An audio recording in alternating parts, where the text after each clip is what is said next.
The sun's come out, it's a beautiful day, and we're at this beautiful location in Rutland County in England, and we've got two very similar motorcycles that we're doing a head-to-head on, the Triumph Speed 400 and the Royal Enfield Hunter 350. We rode both of these bikes here, and on the journey we swapped over so we could get a fresh comparison directly of what these bikes are like and how they compare to each other. And it's very interesting what we found out. This is the first time we've been able to do that, isn't it? It is, yeah, because normally we film, well, lately we've been filming individually, haven't we? But yeah. Obviously now we're together, we can film the bikes like this. So it's much more interesting, isn't it? When you swap from one immediately to another. You can really get an idea for it. So, I mean, even recently I did a comparison with, I did one with a Moto Guzzi and a Continental GT, and another with a Norton Commando and the Continental GT, and I came here for that one. And you have to obviously come one at a time, because I haven't sort of got the knack of riding two bikes at once yet. So it's much better to have them both at the same place at the same time and ride them back to back to see what they really are like comparatively, because this Royal Enfield is almost like they beat Triumph to it in making a baby Bonneville, because it really does look like a miniature Triumph Bonneville. And I think part of the reason to that is because some of the design team who work for Royal Enfield used to work for Triumph. So you see a lot of similarities and design language from Triumph in some of the new Royal Enfields, and you certainly can see that in this one. But they are really similar looking, aren't they? They are, yeah. One of the first things I noticed on your drive was like, gosh, they're similar. And I jumped on one, jumped on the other, and they do feel very similar as well. So they really are a very close match, aren't they? They are and they aren't, which is the interesting thing. So let's get into that. Let's get into that.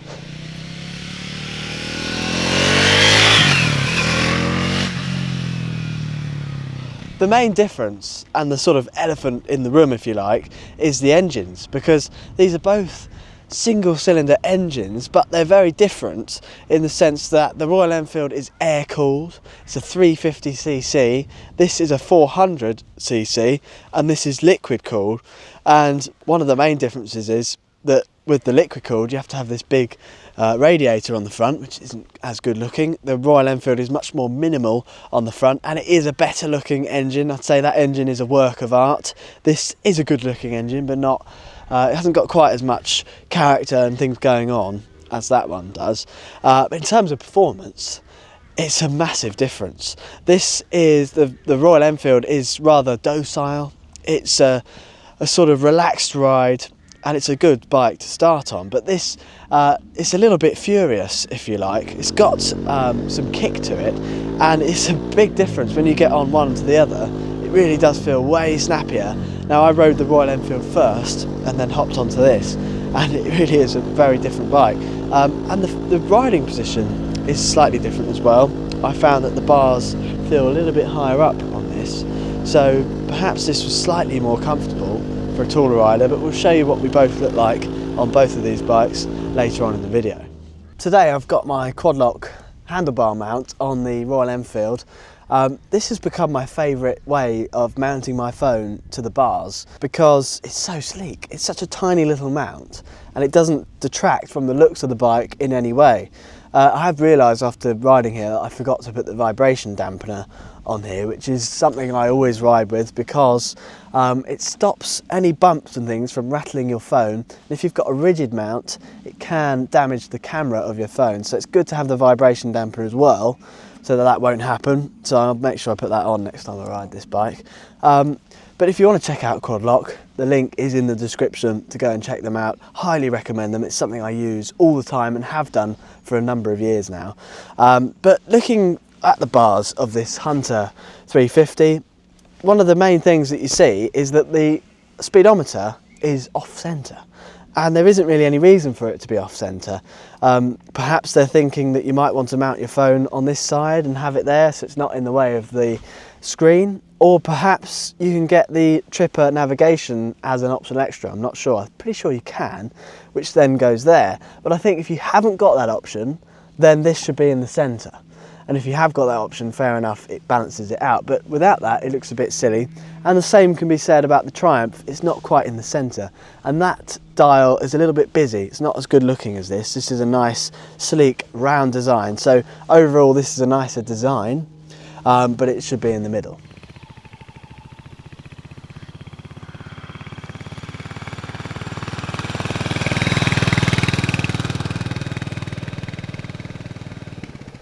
Now I jumped on the Triumph Street 400. I have to read the thing. It's like Speed 400. See, I do have to read the thing because I can't see it, but then the sun's in my eyes. And the first thing I noticed with it is it's quite snappy. So on and off the throttle, it's kind of like that.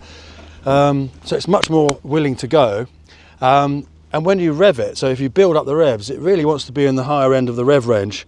And it's more of a bike that you can get by the scruff of the neck and ride it hard than this is. This has got quite a lot of low down grunt. I mean, I wouldn't say more than that, but it doesn't mind being at low RPM. And neither does that, to be honest. I mean, I tried it in five or six gears, I can't remember. Six gears. I tried it in top gear and opened the throttle at low RPM, and it doesn't struggle. So it's a good engine, for sure.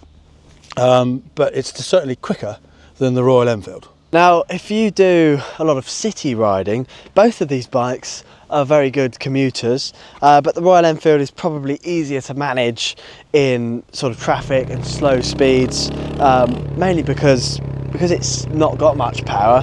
It doesn't want to keep going, whereas that one kind of wants to be opened up a little bit more. So this is a bit more relaxed for a town ride. If you're doing more spirited riding at the weekend in some twisty lanes, then the Triumph is definitely the more fun bike. It is really, really fun on the back lanes, and I learnt that in January on the press launch for this bike in Valencia. It really is unbelievably fun in the twisty mountainous roads. It's just totally at home, and I thought I actually preferred the Scrambler 400X just because it felt a little bit more rugged than this, and it's a little bit taller. And the bars are a little bit higher, so it's a slightly better riding position for someone over 6 foot. Because when you look at both of these bikes, they are quite small. They're not big in stature. They really are small machines. They're very compact. So someone over 6 foot does look slightly large on them. The Classic 350 is probably a better bike for a taller rider. It's just the dimensions of it and the wheel size, it doesn't look so small underneath you. But on top of it, it's still perfectly comfortable. It just might look like a bit of an ape, like we do.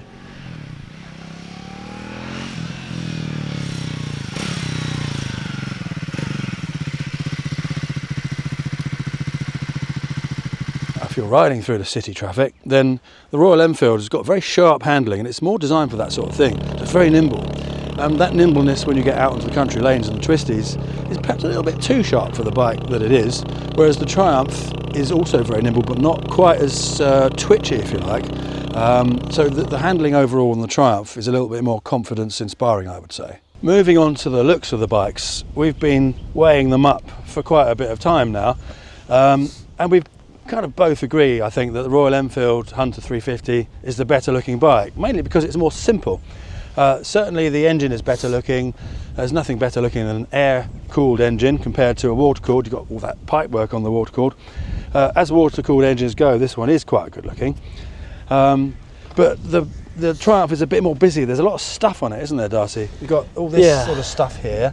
You've got a big fat pipe, and it's got that horrible thing underneath, a radiator.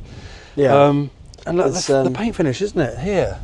There's a few different colours going on. You've got a dark grey, light grey mudguard, lighter grey or silver handlebars. So it would have been better if they perhaps picked one shade of grey that was the same on the bars, the rear frame, the mudguard, etc., and had it in unison. Otherwise it kind of clashes a bit and looks a little bit too busy.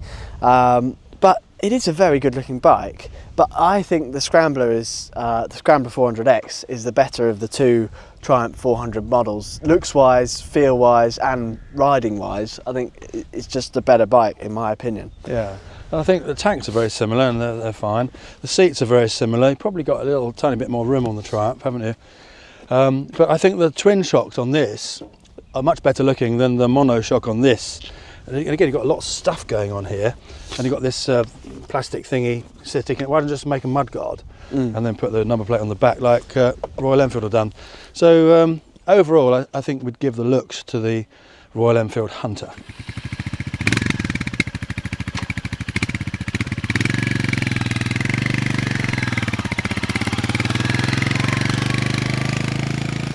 Now, coming back to the engines, the power, I can't remember it off the top of my head, so I've got to use some notes here, I'm afraid. The Triumph produces 39.5 brake horsepower at 8,000 RPM and 37.5 newton-meters of torque at 6,500 RPM, whereas the Hunter 350 produces 20 horsepower at 6,100 RPM and 27 newton-meters of torque at 4,000 RPM.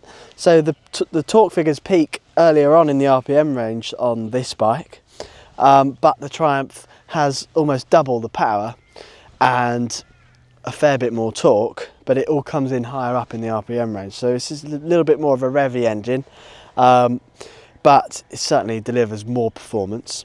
The brakes, I think they're both Byberry brakes. This one is not quite as sharp as the Triumph. They've got really fantastic... It's my bolognese coming back up from lunch. They've got really fantastic stopping power on this, absolutely brilliant. And another thing, the mirrors. This has got bar end mirrors, which I prefer way more over this sort of conventional mirrors. You can see way more of the road behind you. These are a little bit plasticky, I must admit, and so are these. So a little bit plasticky on the finish there. I would agree with Darcy on the mirrors in that you've got the better visibility with this. But the only thing I don't like about bar end mirrors is the fact the mirror's there. Sometimes you want to put your hand on or take it off from the side, and it can get in the way. Obviously you get used to it, but from me, I actually prefer the ones on the Royal Enfield from the design point of view, but they need to come out a lot further. Now, what do you think these are both worth? I don't know, I haven't checked the price actually. What is the price? So this is 3,900 base price. That's not bad, is it? And that is 4,995. So £1,000 more. Basically, roughly. Okay, so the question is, which one would you buy? Yeah, well, I think the Triumph does give you a lot more in terms of performance and probably in terms of longevity, because if you bought one of these as perhaps a first bike, because of the styling of this bike, it's kind of like a roadster style, you perhaps would want a little bit of performance. So if performance isn't your forte, you probably wouldn't buy this anyway. Perhaps you'd buy the classic 350 and it wouldn't be a problem. But I'd say if you bought the Triumph, you'd be happy with it for a longer period of time. You wouldn't get bored of it as quickly as you might do with this, because you might find yourself going, oh, I want a bit more. Yeah. You think? Yeah, I think that's probably true. Yeah, pay £1,000 more performance. Looks-wise they're similar, aren't they? Probably that one's, as I said, a little bit prettier. Yeah, but I'm sure you could do a bit of customisation to that to make it a little bit prettier anyway. But I think if you did city riding pretty much all the time, I'd say save £1,000 and go for the Royal Enfield. Yeah, definitely. Yeah. Hello. Hi there. That's fine. Yeah, please, we're just, please do. We're just discussing. No, I didn't want to disturb. Oh, That's all right. That's all right. That was all. No worries. Problem. Nice day for a cycle. It's lovely, isn't it? Not at work or something like that. Yeah. You need a motorbike.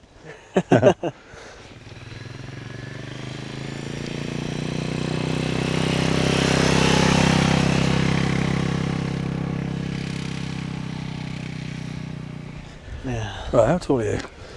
6'1". I'm 6'2", with high heels on. So, yeah, 6'1", 6'2" ish. Yeah. What do we look like on the bikes? Okay. It's so light, isn't it? Yeah, both of them are light, aren't they? Do you know the weight? Not off the top of my head. We'll but I can pop find that up on the screen. Yeah. Both bikes. Now, riding position. For me, it's a little bit compact, but not bad. My feet, my heels in front of my bum, so I like that. What's it like on that one? I think this is slightly nicer. The bars are a little bit wider and higher, I think. So for someone over 6 foot, I think that is the bike. I'd go for. It doesn't feel any bigger when you just sit from one to the other. Hang on, They right? both feel just as light as each other. It's a very similar riding position, aren't they? Yeah, very similar. I feel like on the Triumph you're sat slightly lower into it, perhaps. Yeah, let's swap again. Yeah. I don't think there's anything in it really, is there? Also, something I've just noticed, the Royal Enfield has a centre stand. Yeah. This doesn't. It leans over slightly more, I think, on the stand than the Triumph too. Yeah, I don't think there's much in it for size. I mean, you can feel that the forks are steeper on this. They're coming right down.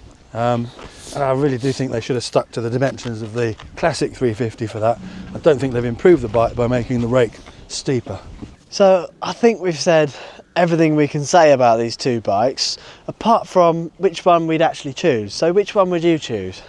That's the $1,000,000 question, is it? Would you save yourself £1,000 and go for the Royal Enfield, or spend a bit more and get the power and the performance of the Triumph? It's a very hard decision. It is. For me, maybe, I don't know, probably the Royal Enfield, because for that sort of bike I just want to pootle around. I don't particularly want to go fast. If you want to go fast, you probably want to buy a bigger capacity bike, but if you're just starting out, then maybe the Triumph. So it's a hard one, isn't it? I think I'd go for the Triumph. I think I prefer the looks of the Hunter, but other than that, I prefer the way the Triumph rides, and I think that if you bought it as a first bike, you would be happy with it for longer. It almost feels on par performance-wise with a Royal Enfield 650, because it's so light as well. The power to weight ratio is probably pretty similar. Yeah. I would have thought. Yeah. So yeah, I think the Triumph would be the one I'd choose, but you know, it's all horses for courses, and there's multiple reasons why you might go for one over the other. If you're looking for performance, then the Triumph. If you're looking for value for money, they're both good value for money. But if you've not got the budget, then the Royal Enfield. So Yeah, I mean, if the choice was wider, I'd probably say a classic 350 personally, but purely for the looks, the beauty of the wonderful design, and it's enough power for the everyday world. Then what about that Jawa? How much was that? that was £6,000. So how much is the Triumph? 4,995. So £1,000 more. With the Jawa, brand new bike, 350cc, two-stroke, a lot of character, isn't it? Shame it's that expensive. But I really liked it. I got off that bike and went home and thought, do you know what? I really like that bike. I'd have one of those. It's probably something that, if it was made in India, might be, you know, £4,000. But because it's made, that particular one is still made in the Czech Republic, and like David was saying from F2 Motorcycles, they are, you know, paying everyone a salary, a pension, Yeah, and they're getting all the benefits. Yeah. So there's higher cost to the production in that sense as well, not just the producing the bike, but how much they pay the staff, etc. I don't know how much they pay the staff in the Royal Enfield factory, but who knows? I don't know the minimum wage in India compared to the Czech Republic. I'm sure it can't be too but bad. that probably is a factor as well. But actually, here's a question. If these two bikes were the same price, Yeah. and the Jawa was the same price, and the classic 350 was the same price, then which one would you go for? On looks, the classic 350. Okay. Character? The Jawa, but I don't know if I want a Jawa. No. You like the Jawa more I than like it, yeah. I mean, I think in the day, looking back, it probably wasn't the prettiest bike of its era, because obviously it hasn't changed. But now, it compares better to the modern bikes, I think, in terms of looks. So it's got the character and the style a little bit more. And it's unusual, isn't it? It's not many of them. No, very rare. But again, I what think would I probably say? Classic 350 probably. Yeah, All told. classic 350, but I do find that the 350 Royal Enfield engines are a little bit too slow for me. So I'd probably go for the speed, or the Scrambler 400X would be the one I'd choose. I need to ride that one. Yeah, well, hopefully we'll get that soon. Yeah. Yeah. Good. Right. See you on the next See you one. the next one. Going that way, we're going this way.